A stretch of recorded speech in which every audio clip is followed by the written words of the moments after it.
తిరిగి BCN news కి స్వాగతం. పశ్చిమ గోదావరి జిల్లా తాడేపల్లిగూడెంలో మురుగునీటి పారుదల సాఫీగా జరిగే విధంగా డ్రైనేజీల నిర్వహణను మెరుగుపరుస్తామని రాష్ట్ర ప్రభుత్వ విప్ ఎమ్మెల్యే బొలిశెట్టి శ్రీనివాస్ అన్నారు. పట్టణంలో డ్రైనేజీ పారిశుద్ధ్య నిర్వహణను ఆయన క్షేత్రస్థాయిలో పరిశీలించారు. ఈ సందర్భంగా బొలిశెట్టి మాట్లాడుతూ డ్రైనేజీ అవుట్లెట్లు సరిగా లేకపోవడంతో మురుగునీటి ప్రవాహం సరిగా జరగడం లేదని అవసరమైన చర్యలు చేపట్టాలని అధికారులకు సూచించారు. పారిశుద్ధ్య నిర్వహణలో అలసత్వం వహించకూడదని ప్రజారోగ్య పరీక్షణకు అందరూ సహకరించాలని కోరారు. క్షేత్రస్థాయి పరిశీలన అనంతరం ఆయన మున్సిపల్ కార్యాలయాన్ని సందర్శించారు. మున్సిపల్ అధికారులు టౌన్ ప్లానింగ్ అధికారులతో సమావేశమై మురుగునీరు ప్రవాహానికి ఆటంకం కలిగించే ఆక్రమణలను వెంటనే తొలగించాలని ఎమ్మెల్యే సూచించారు.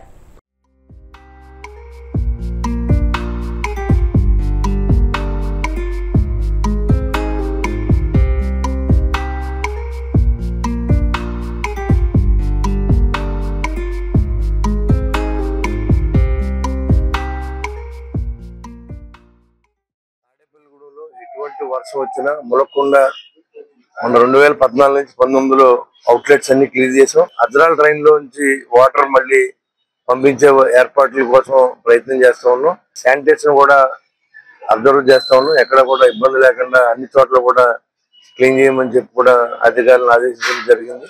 దాంతో పాటుగా ఎంకరేజ్మెంట్స్ అన్ని కొట్టమని చెప్పి గౌరవ మంత్రి నారాయణ గారు జిల్లా కలెక్టర్ కూడా ఆదేశాలు ఇవ్వడం జరిగింది. ఏదైతే నిట్ రోడ్ ఉన్నదో ఆ నిట్ రోడ్ అంతా కూడా ఆక్యుపేషన్ గురైంది కాబట్టి 10,000 మంది జనం తిరుగుతున్నారు అటు. దాని మీద ఎందుకు యాక్షన్ తీసుకోలేదని నోటీస్ పంపించారు కమిషనర్ గారికి.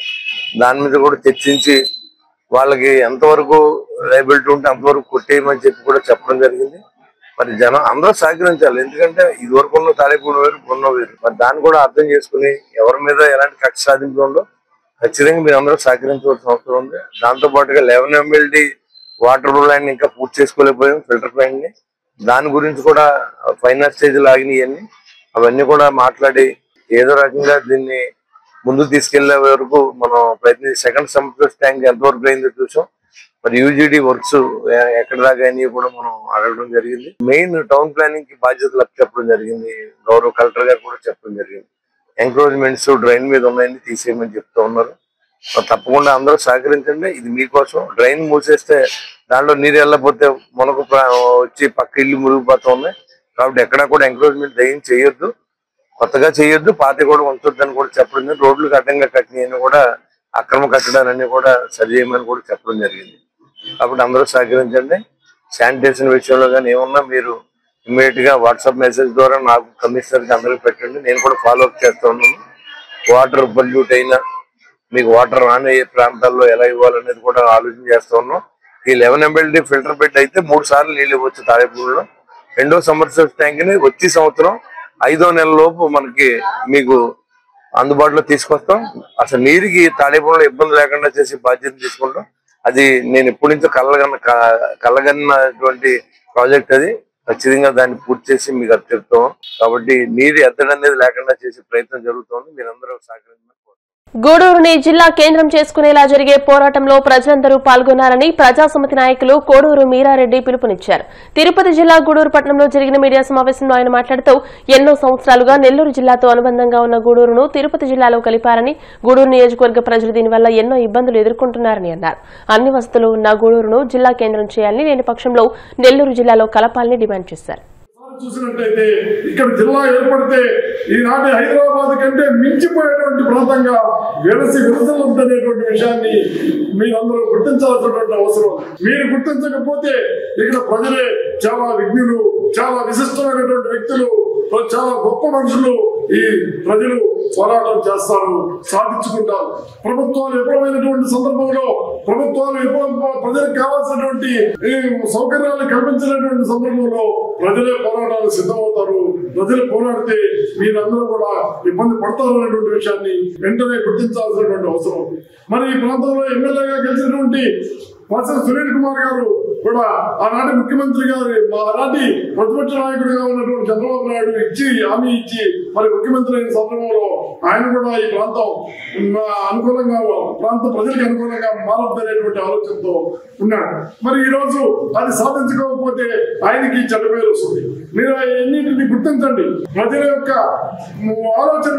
ఆలోచనకు అనుగుణంగా ముందుకు నడవాలి.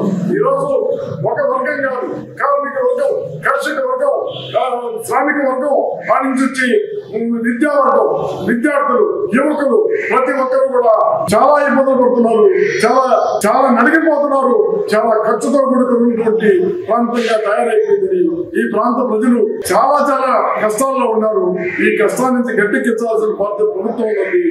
లేకపోతే ప్రజల మీద దాన్ని సాధించుకునేటువంటి బాధ్యత ఉన్నటువంటి విషయాన్ని తెలియజేసుకుంటూ, జిల్లా అయితే గూడూరుకి ఒక మెడికల్ కాలేజ్ వస్తుంది, గూడూరుకి ఒక కలెక్టర్ ఆఫీస్ వస్తుంది, ఒక ఎస్పీ ఆఫీస్ వస్తుంది, ఇంకా అనేక రకాలైనటువంటి అభివృద్ధి కార్యక్రమాలు జరుగుతాయి.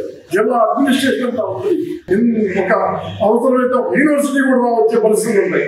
ఇంత మంచి ప్రాంతాన్ని అభివృద్ధికి నోచుకోకుండా చేయడం దురదృష్టకరం. కందుకూరుని ఒంగోలులో మార్చారు, మార్కాపురాన్ని జిల్లా చేశారు, మదనపల్లిని జిల్లా చేశారు, పోలవరాన్ని జిల్లా చేశారు.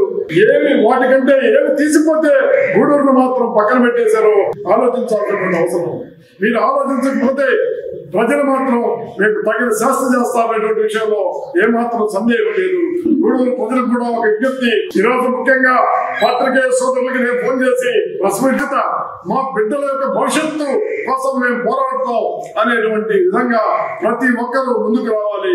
వ్యాపార వర్గాల నుంచి శ్రామిక వర్గం వరకు, విద్యా వర్గం నుంచి మేధావ వర్గం వరకు ప్రతి ఒక్కరూ రోడ్డు మీదకి వచ్చి వాళ్ళ అభిప్రాయాలు తెలియజేయాలి. ఈ కార్యక్రమంలో భాగంగా పోస్ట్ కార్డు ద్వారా ముఖ్యమంత్రి ఆఫీసుకి ప్రజల చేతనే పోస్ట్ కార్డు ఉద్యమం తొలిగా స్టార్ట్ చేస్తున్నాం. రేపు సాయంకాలం లోపల ఇక్కడ ఉండేటువంటి ప్రజలకు సంబంధించినటువంటి మంచి పౌరులందరితో కూడా ఒక సమావేశం ఏర్పాటు చేసి, ఈ సమావేశం ద్వారా ఒక నిర్ణయ పోరాట సమితిని ఏర్పాటు చేసుకుని దాని ద్వారా ముందుకు పోయి ఈ యొక్క ప్రాంత ప్రజల మనోభావాన్ని వాళ్ళకు అనుగుణంగా ఈ పరిస్థితులు సాధించుకుంటామని తెలియజేసుకుంటున్నాం. ఏమి తక్కువైతే మమ్మల్ని విస్మరిస్తారు, ఏమి తక్కువైతే మమ్మల్ని పక్కకు పెడతారు, ఏమి తక్కువైతే మా బిడ్డలకి శిక్షేస్తారు అనేటువంటి విషయాన్ని గుర్తించాల్సినటువంటి అవసరం ప్రభుత్వం మీద ఉందనేటువంటి విషయం తెలియజేసుకుంటూ, అనేకసార్లు చెప్తున్నాను, మంత్రులైనటువంటి ఈ ప్రాంతం మంత్రులైనటువంటి నారాయణ గారు కానీ రామనారాయణ రెడ్డి గారు కానీ వెంటనే దీని మీద స్పందించి ప్రాంత ప్రజలకి మేలు జరిగే విధంగా కృషి చేయాలని తెలియజేస్తుంది. ఈ ప్రాంతంలో గండలేరు జలాశయం ఉంటే 7 బ్రాంచ్ కెనాల్లు, 5 బ్రాంచ్ కెనాల్లు మన డివిజన్ లో ఉంటే ఈ రోజు బ్రాంచ్ కెనాల్ అయితే పెట్టారు కానీ వాటన్నింటినీ పూర్తి చేయడం.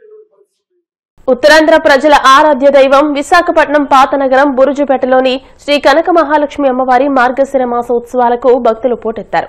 భక్తులు భారీగా తరలివచ్చి అమ్మవారికి పూజలు నిర్వహించారు. పసుపు నీళ్ల కలశాలు, జ్యోతులతో ఊరేగింపు నిర్వహించారు. అమ్మవారికి దర్శనానికి వచ్చే భక్తులకు ఎలాంటి ఇబ్బందులు తలెత్తకుండా ప్రత్యేక ఏర్పాట్లు చేస్తున్నట్టు ఆలయ ఈవో శోభారాణి తెలియజేశారు. ప్రసాదం పంపిణీ, క్యూలైన్ నిర్వహణపై ప్రత్యేక చర్యలు చేపట్టారు. నవంబర్ 21వ తేదీ నుండి డిసెంబర్ 19వ తేదీ వరకు మార్గశిర మాసోత్సవాలు కొనసాగనున్నాయి.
మహిళల అందుల టీ20 ప్రపంచ కప్ నెగ్గిన భారత జట్టు విజయం భావితరాలకు స్ఫూర్తిదాయకంగా చరిత్రలో నిలిచిపోతుందని ప్రధాని నరేంద్ర మోదీ అన్నారు.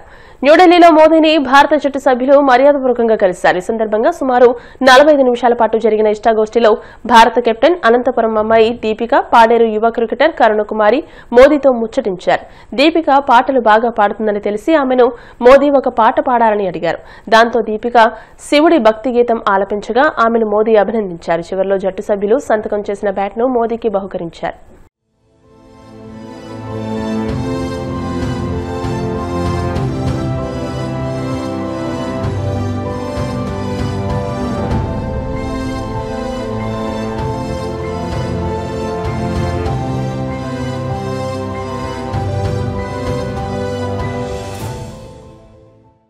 వార్తలు ముగించే ముందు ముఖ్యాంశాలు మరోసారి. జలవనరుల శాఖ అధికారులతో సీఎం చంద్రబాబు సమీక్ష. కృష్ణా నదీ జలాలపై ఆంధ్రప్రదేశ్ కు ఉన్న హక్కులను ఎట్టి పరిస్థితుల్లోనూ వదులుకునేది లేదని స్పష్టం.